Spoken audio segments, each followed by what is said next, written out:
All right, here we go. 2.3, starting a new section, other properties of functions. These are some of the characteristics of all types of functions that we're interested in. The first one is, what is a function doing on an open interval from A to B? It's doing one of three things I put forward. It's either going uphill, which means it's increasing. It's going downhill from left to right, which means it's decreasing, or it's just hanging out doing nothing, which means it's a horizontal line segment. So increasing could either be at a constant rate, increasing rate, or decreasing rate. Decreasing could be at a constant rate, or it could be at an increasing rate, or it could be at a decreasing rate, getting more negative. And then hanging out doing nothing, that's just going to be a constant. Okay, so this is on any interval. We can say the interval would be from A to B. It's going to be doing one of those three things. So here's an example. We have these marks A, B, C, D. Those are x values. And we can see clearly that on the first interval from A to B, the function is increasing. It's going uphill.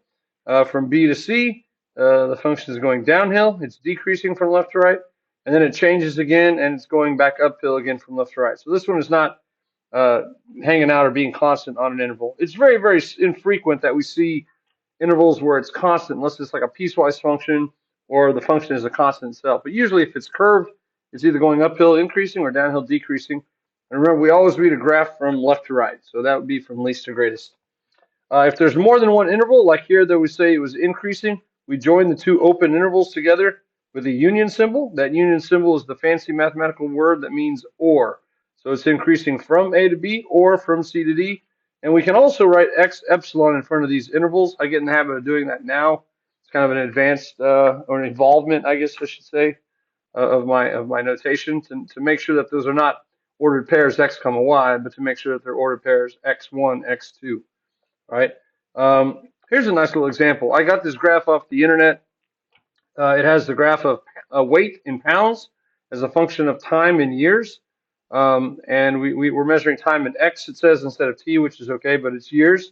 And then we're measuring the weight, W, in pounds.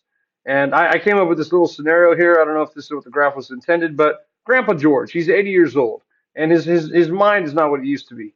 He's reminiscing, though, about how his weight has fluctuated over his years. He envisions the following piecewise graph in his head, okay, which we are somehow able to see. Don't ask us how we do that. So while he doesn't really remember how to read this graph, he sees this graph very vividly. We're supposed to help him make sense of what his weight was. So when was his weight increasing, decreasing, and remaining constant? So we'll say that Grandpa, we'll write a complete sentence, Grandpa's weight was A, increasing on, and then we'll list the open x intervals. X epsilon, we start with x epsilon, and going uphill, it looks like it's going to be from 0 to, if we drop a line straight down, it looks like it's going to 25. So we'll say from 0 to 25. And I always ask you for the open x intervals instead of the closed intervals. Some people say these are closed intervals where at the endpoint it's neither increasing nor decreasing. I just bypass that altogether and just say let's list the open intervals. And then where else is it increasing? Well, if it looks like it's from 35 to 40, so we'll put union parenthesis 35 to 40, and then that's it. And we'll say and B, part B, decreasing on the interval from, it looks like it's just from 40 to 50. On the interval from x epsilon 40 to 50. And really we should put years behind there, years and years. That's another thing, since we have an application where there's units on the x-axis, we should not only put x epsilon in front, but we should put units at the back, years. And then n, constant, it looks like he had a couple of years where he didn't have to buy new clothes, constant on the interval x epsilon, two different time periods, from 25 to 35, union 50 to where he is now at 80. So that's years. Grandpa's had some consistently for the last 30 years, from 50 to 80. He's been back down to almost his fighting weight, a little bit, maybe about 155 pounds, 160 pounds, something like that. Now, this is kind of crazy if you think about it, what the scenario of his life might have been and to make all these weights happen. He was born at t equals 0, and he weighed 0 pounds. So maybe he came out weighing a very premature baby. When he was 20 years old, he only weighed 100 pounds. So, but his weight was still increasing. he increased his weight constantly and consistently throughout the first 25 years of his life. So for whatever reason, he didn't get up to his full fighting weight until he was 25 years old. So he might have had some kind of growth deficiency or whatever, but he was consistent from 25 to 35. He stayed that weight, and then maybe he quit training, or maybe he discovered buffets, at restaurants. And over the 5 year period from 35 to 40, he gained 50 pounds consistently at a constant rate. He went to that buffet every night, Monday through Sunday, right? And he gained weight at a consistent rate. And he peaked at 200. And then he realized that he was getting way too fat, and so for the next 10 years, it's not as easy to take the weight off, right? It took him 5 years to gain it. It took him 10 years to slowly lose that weight back down to about where he was before, maybe a little bit more, and he's been able to eat healthy and exercise over that time. So now he's back out to a normal, or what I guess for him is a normal weight, a little more than 150. So anyway, there you go. That's just a nice little application. So things to emphasize there: open intervals, x epsilon in front, join them together with the union symbol, and if there's units, put units of the x-axis on the end of each interval, or a combination of intervals. All right, sweet. Now, if we don't have a graph, like on example 2, and we're asked to find where it's increasing or decreasing, and we don't have a calculator, a graph would help. So our first step is to try and sketch a graph. So our parent function here is x cubed on 2a, and the 3 is just a vertical stretch by a factor of 3. So if we sketch this graph, I'm going to draw it a little bit steeper than normal, so it comes in and it goes horizontal right there, and then it comes out. It's an odd function, so it has origin symmetry. It looks like that. So we'll call that f of x. And we want to know where it's increasing or decreasing. Well, this function is increasing over its entire domain. The only point where you might make an argument is right there at the inflection point at the origin, where the graph changes from concave down to concave up, part of a frown to part of a smile. We say that that point right there, which is the inflection point, it's also a stationary point, which means that it's horizontal at that point, not on an interval, but at that point, okay? And because it's a stationary point, it's a single point, we can actually say that the function is increasing through that point, all right? So you could say that f is increasing, and you can add the word monotonically, or you could say strictly if you want. Those mean the same thing. That means it's doing one thing only. Is increasing monotonically or strictly on the x interval from negative infinity to infinity. That would be fine. Or you could say x epsilon negative infinity to 0, union 0 to infinity. I'm not going to fight you if you think that at 0 it's neither increasing nor decreasing because it's a stationary point. That would be perfectly acceptable too. But usually for a stationary point, if it's doing the same thing on both sides, we can say it's increasing, in this case, straight through that stationary point. All right, this function is not decreasing because it's monotonically increasing, and it's never constant, so it's never decreasing. So it's just, we'll just list increasing. Or you could say, and decreasing, never, or constant never, okay? All right, this one here, the parent function is x squared. The negative reflects it across the x-axis. The 5 is a vertical stretch by a factor of 5. And the minus 4 moves the vertex over 4 units, so it's at 4, 0. So if we're sketching this, we go, whoa, if we sketch this, we go to the vertex first, which is at 4, 0. So I'll just call that 4, put the dot, and then it opens downward, a little bit steeper than usual, so it looks something like that. Now that's really all we need in terms of a sketch of G to answer the questions. G is increasing on the open interval from x epsilon, negative infinity, up to x equals 4, and decreasing on the interval from 4x epsilon, oops, there's no units here, so we don't need units, x epsilon, 4 to infinity. Now, what you don't want to say is x is increasing from negative infinity to 0. That would be looking at the y values. Yes, the y values go from negative infinity to 0. They increase from negative infinity to 0 on the interval from x equals negative infinity to 4. We're looking at the x values where those y values increase, okay? So that's from left to right, from left to right, from left to right. 4 is the definitive point where the graph changes from increasing to decreasing. We call that the local maximum location. This is the local max of 0 at x equals 4. So G is never constant. All right, h of x. This one is the transformation of the parent 1 over x. If you pull the 5 out front, you can make it in standard transformation form. It looks like 5 times 1 over x plus 3. So the 5 makes the graph 5 times steeper. The plus 3 moves the graph 3 units to the left, which moves your vertical asymptote, remember, 3 units to the left, so it's at -3. You put your vertical asymptote, and there's still the horizontal asymptote here, and now it lives up here in the new quadrant 1 and the new quadrant 3 because we didn't reflect it. So there's what the graph looks like. And now we can answer the question. It looks like as we come in from the left, it's decreasing, and then magically on the other side of the vertical asymptote, like Pac-Man escaping from the bottom of the screen, he comes at the top and he's still decreasing.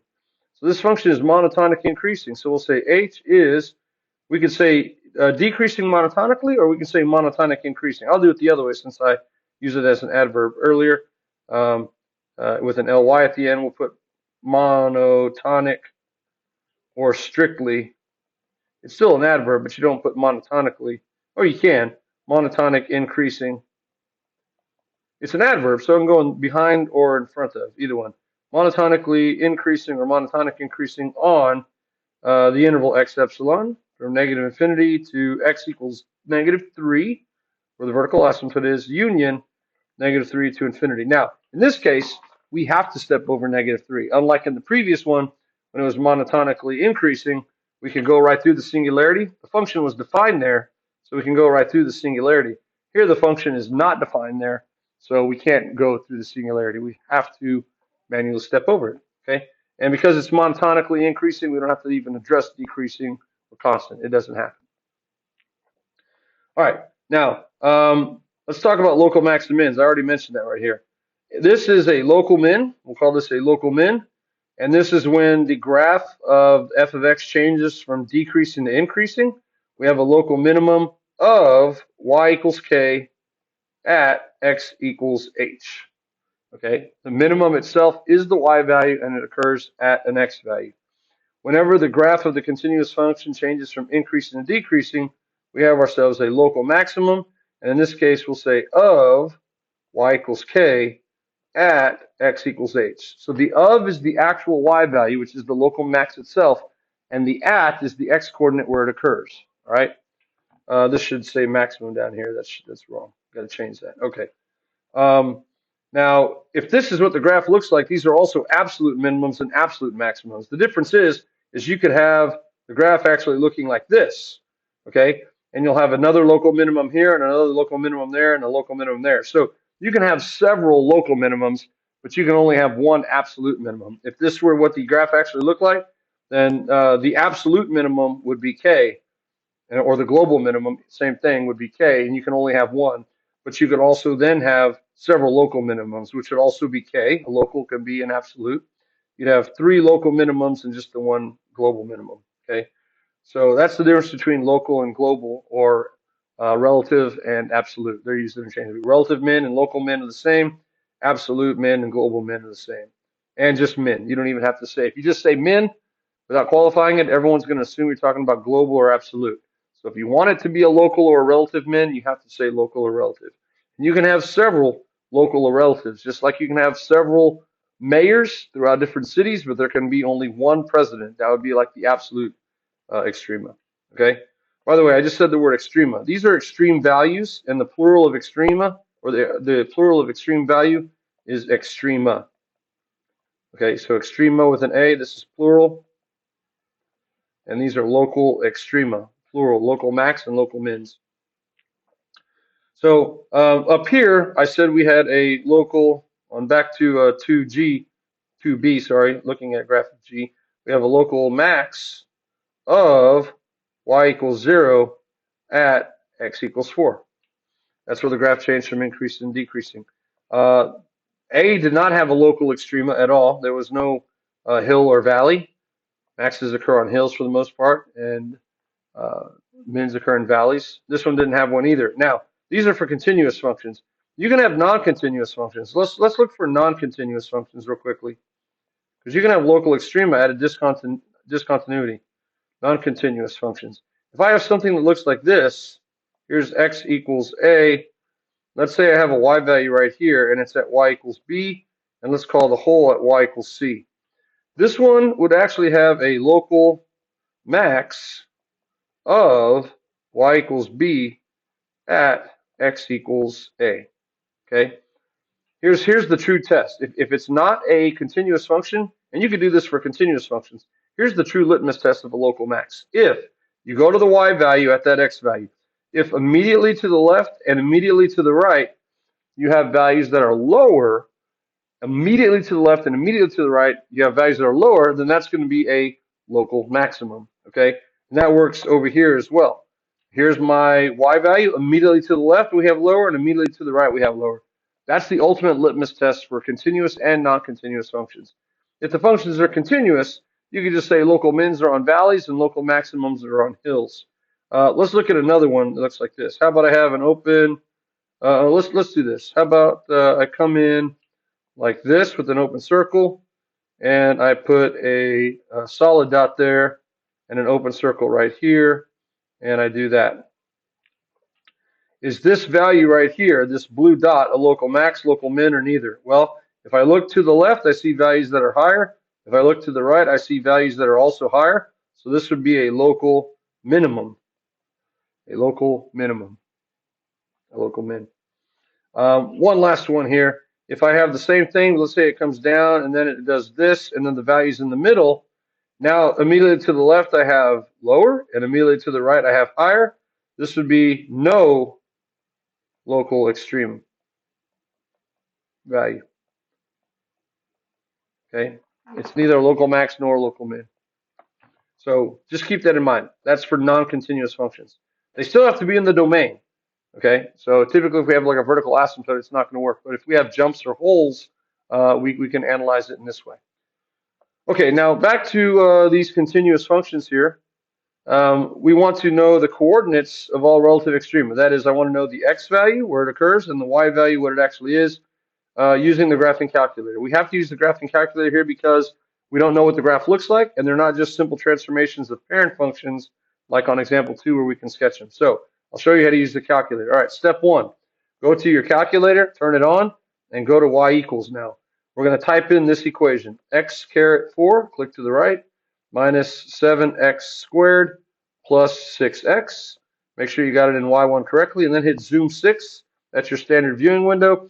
I can see it goes down a little bit lower than the screen. So I'm going to go to my window, and I'm going to go to my y min. I need to look a little bit lower than -10, so I'm just going to type in a -20, hit graph, and I'm seeing more of it, but I still need to see the bottom.